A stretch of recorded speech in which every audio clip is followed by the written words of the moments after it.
Нурлан Аркивуланович, вы отметили в своем докладе, и раньше мы с вами обсуждали по вашему сотрудничеству с одним из мировых лидеров автомобилестроения, компании BYD.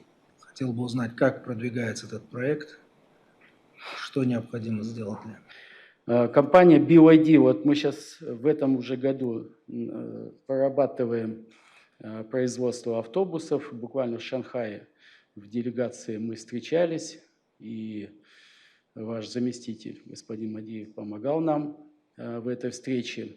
Что касается легковых автомобилей, мы эту задачу рассматривали, но мы теперь будем исполнять, наверное, в следующем году и освоим производство BYD, потому что BYD – это уникальные автомобили, они только делают на электрической тяге, гибридные и чисто электрические автомобили.